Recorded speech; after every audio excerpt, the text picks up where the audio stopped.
Please give a hearty welcome to the father of the bride, John Flannery. Welcome everybody today, special occasion obviously. You all look stunning by the way, everybody looks absolutely wonderful, really impressed. I also would like to wish my wife a very happy birthday before we start.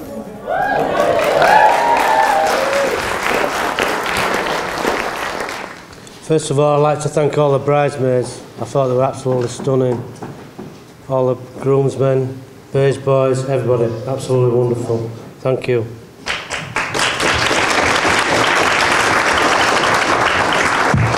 I'd like to thank Father Willis, especially now he doesn't live in England now, he lives in Spain. Fantastic job, Father. And Deacon Quigley as well, he did a great job as well today. Thank you very much.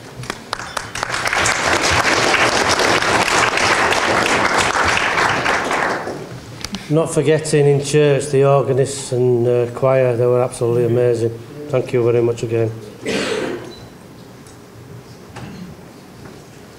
I thought the wedding service itself went smoothly. It was a very special occasion.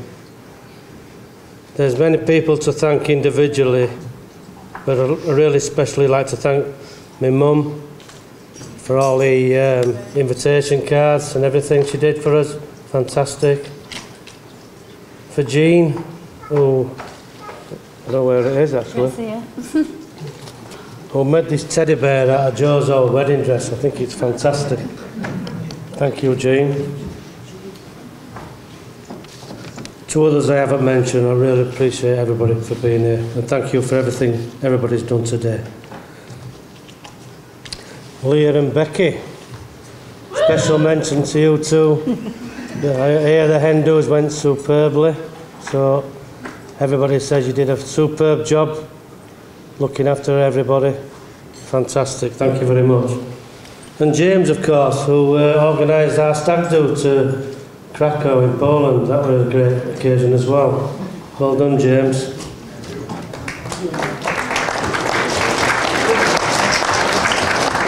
I don't want to go on too long, but I suppose I better say a few words about this one here, excuse me.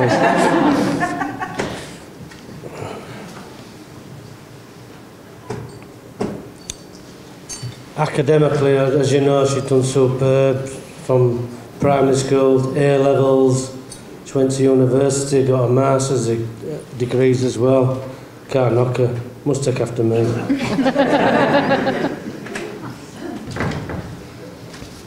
A couple of things that stick in my mind about Beth though. Apparently when she was at primary school, she was about 7-year-old, and the teacher asked her about a story she had wrote about breaking her femur bone.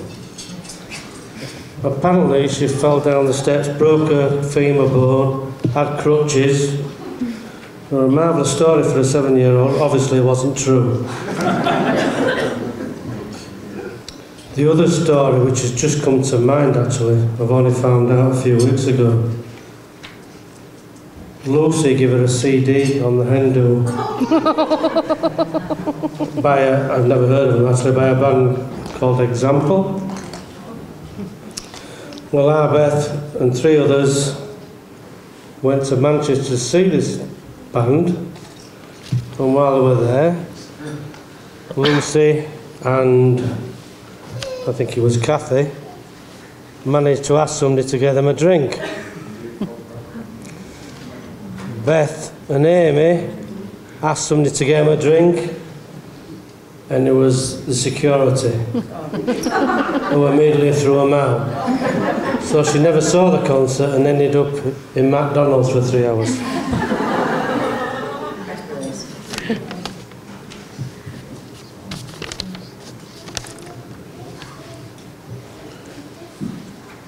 And now I suppose I better mention a few words about the man himself, old Sidders.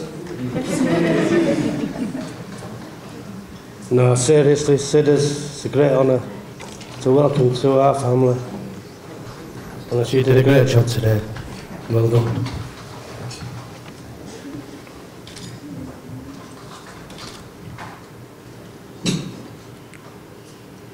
Also, I'd like to mention Beth and Dean have had an house for about 3 years now, and various people have helped get the house ready. My dad, Jean, Mandy, Dave, Maria, Jim, and Dean managed to play on the PlayStation while we all did it. Can't fault him at all.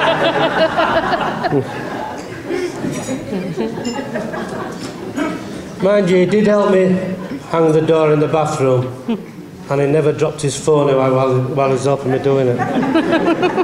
Unbelievable. So, before I do hand over to Dean, I would like you all to stand, please, and raise your glasses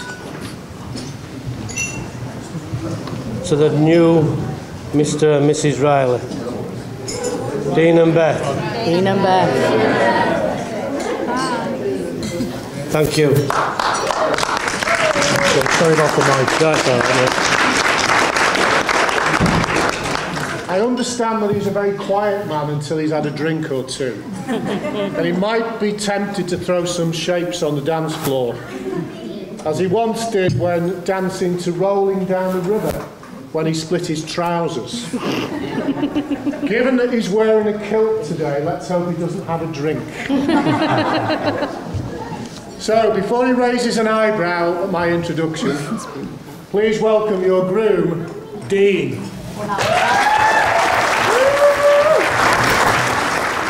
Hello everybody. First of all, I'd just like to say on behalf of both me and Beth, thank you to everybody for coming, replying to the invitations. You've all been brilliant with everything, and it's kept us out of a lot of stress, unneeded stress, so thank you to everybody for that.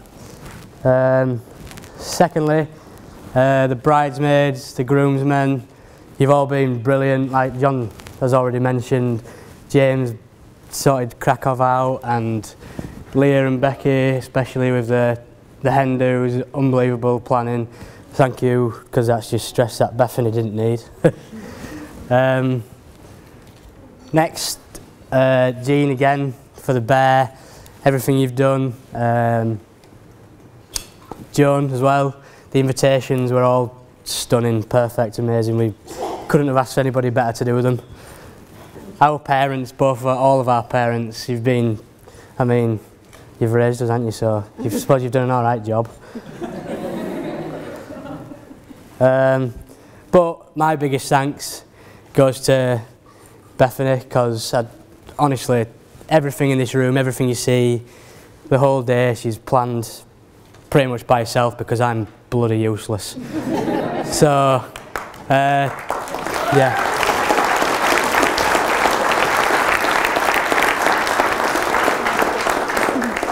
And of course, she has made me the happiest man in the world. That's the biggest cliche you're going to hear today, by becoming my wife. So, to Beth, everybody. And again, thank you all for coming, and I'm going to wrap up there. Thank you. You've all heard best man's speeches before, so I'd like to borrow from the best copyright of all the best films and books. What follows may well be a work of fiction.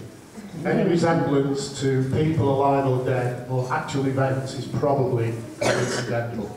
So with that warning in mind, ladies and gentlemen, I'd like to give you ask you to give a wonderful welcome to Dean's best man, James.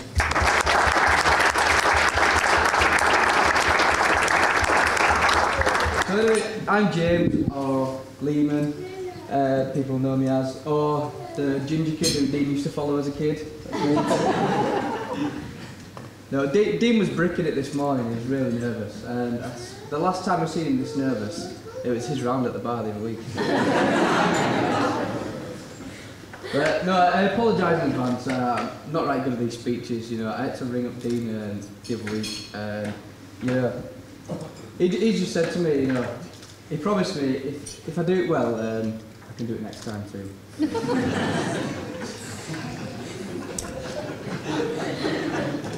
No, I'd say this is the most Yorkshire Scottish wedding of all time, I'd say. I've never seen so many Yorkshiremen wearing skirts like a full Monty. Don't worry, there'll be no full Monty in tonight. Hopefully. Right. Let's have a look. Suppose when Dean asked me to be his best man, it were a very proud moment. But I suppose being asked to be Dean's best man is a bit like playing football for Scotland. It's a great honour, but no one really wants to do it.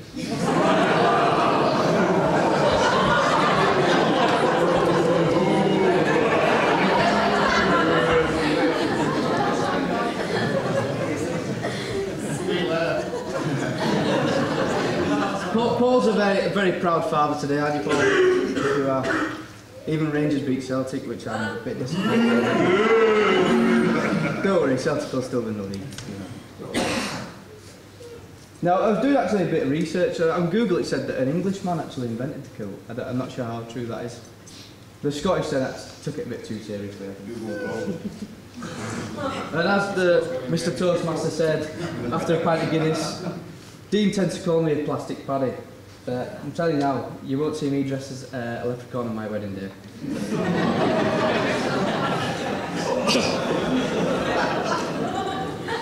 No, I think you'll all agree that it was a great ceremony at the church today. Thank you, Father Willis. I have to say, I did have a little chuckle at the altar myself, especially when it said, for better, for worse. You know, it gets said every wedding, but what does it actually mean? Well, I'll tell you what it means. For Dean, you really couldn't do any better than Beth, I'm telling you now. You hit the jackpot there. And for Beth, unfortunately, you couldn't do any worse than Dean.